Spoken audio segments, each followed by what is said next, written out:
November 15. Heaven rules. Daniel chapter 4, verse 26.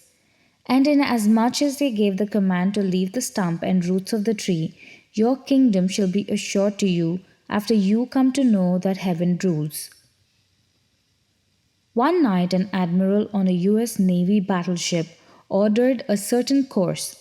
The navigation officer, seeing a light in the distance, reported that the battleship seemed to be on a collision course with another ship.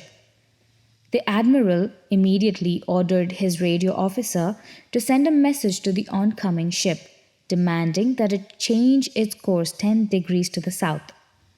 The reply came simply, "No, you change your course 10 degrees to the south."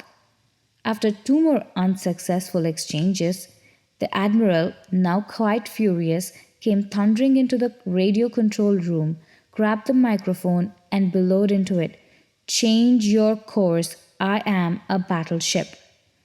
After a brief moment of silence, the even tempered reply came back, "Change your course, I am a lighthouse."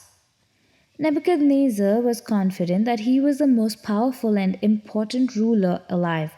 Dozens of lesser kings have challenged his authority only to be conquered and brought into submission. Therefore, it disturbed him when he was given the vision of a great tree that was chopped down. The prophet Daniel revealed to this mighty despot that great as he was, heaven was greater still. And only after the proud ruler was willing to acknowledge the priority of God would his kingdom be restored to him.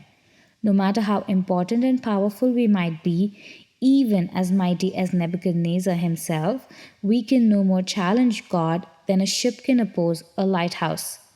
When God speaks, our best recourse is to submit and obey.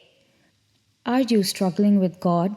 Is there an area of your life that is cause for conflict? Don't crash your life into the rocks beneath the lighthouse.